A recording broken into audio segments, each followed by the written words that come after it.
کچھ لوگوں کو صرف معاف کیا جا سکتا ہے، پھر نہ ہی ان پر اعتبار کیا جا سکتا ہے، نہ ہی دل صاف کیا جا سکتا ہے۔ غصہ ہمیشہ ایسے شخص پر آتا ہے جو اپنے سے کمزور ہو، جبکہ اپنے سے طاقتور شخص پر کوئی غصہ کیسے کر سکتا ہے؟ بدلہ لینے سے پہلے یہ ضرور دیکھ لیا کریں کہ آپ اپنے خدا کے نزدیک کتنے قصوروار ہیں۔ 2 اعمال ایسے ہیں جن کا ثواب کبھی تولا نہیں جا سکتا، ایک معاف کرنا، دوسرا انصاف کرنا۔ زندگی بہت مختصر ہے، سمجھ آتے آتے گزر جاتی ہے۔ دل میں کوئی بات نہ رکھیں اور نہ ہی جھگڑا طویل ہونے دیں، معاف کر دیں، کیونکہ معاف کرنا اللہ سبحانہ و تعالیٰ کو بہت پسند ہے۔ غلطیاں ہمیشہ قابل معاف ہوتی ہیں اگر مان لی جائیں۔ جو لوگ اپنے غصے اور ناراضگی کا اظہار کر دیتے ہیں ان سے گھبرایا نہ کرو، کیونکہ وہ سچے ہوتے ہیں۔ کبھی کبھار خود سے بھی معافی مانگنے کو جی چاہتا ہے، کیونکہ انجانے میں انسان اپنی ذات کے ساتھ بہت سی ناانصافیاں کر جاتا ہے۔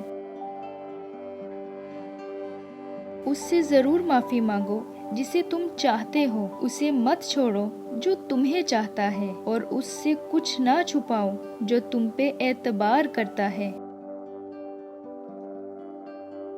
غصہ ایک خنجر ہے جو انسان کسی دوسرے کی غلطی پر خود کے سینے میں گھونپ دیتا ہے۔ غصے کے وقت برداشت کا ایک لمحہ تمہیں 1000 دفعہ شرمندہ ہونے سے بچا سکتا ہے۔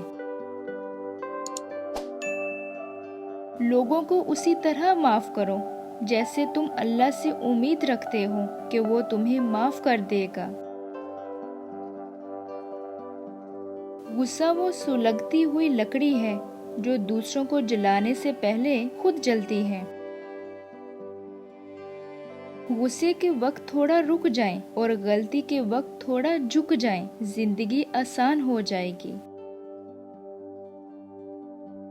اگر ہم سے غلطی ہو جائے تو ابلیس کی طرح دلیر نہیں ہونا چاہیے، معافی مانگ لینی چاہیے۔ معافی وہ انسان دے سکتا ہے جو اندر سے مضبوط ہو، کھوکھلے انسان صرف بدلے کی آگ میں جلتے رہتے ہیں۔ اگر لوگوں کو عزت دینا اور معاف کرنا تمہاری کمزوری ہے تو تم دنیا کے سب سے طاقتور انسان ہو۔ جو لوگ غصے کو پی جاتے ہیں اور دوسروں کے قصور معاف کر دیتے ہیں، ایسے نیک لوگ اللہ کو بہت پسند ہیں۔ غصہ ہمیشہ تنہا آتا ہے، لیکن جاتے ہوئے اپنے ساتھ عقل، اخلاق، ذہانت اور شخصیت کی خوبصورتی ساتھ لے جاتا ہے۔ ان لوگوں کو معاف کر دیں جو کبھی آپ کی تکلیف کا باعث بنے ہوں، اور صرف انہیں یاد رکھیں جو ہر وقت آپ کی خوشیوں کی تلاش میں رہتے ہیں۔ حیرت کی بات ہے، ہر وہ شخص معافی مانگتا ہے جس نے دل دکھایا ہی نہ ہو، لیکن وہ لوگ کبھی معافی نہیں مانگتے جنہوں نے دل کے ٹکڑے ٹکڑے کر دیے ہوں۔ اگر کوئی تجھے سب سے برا کہہ دے اور تجھے غصہ آ جائے تو سمجھ لینا کہ تم سب سے برے ہو۔ دل کے دروازے کبھی کسی پر مکمل بند نہیں کرنے چاہیے، غلطیاں انسانوں سے ہی ہوتی ہیں۔ بعض لوگ واپس لوٹنا بھی چاہتے ہیں لیکن انہیں دروازے ہی بند ملتے ہیں۔ رات کو سونے سے پہلے سب کو معاف کر دیا کرو، پتہ نہیں کون کب تک زندہ ہے اس فانی دنیا میں۔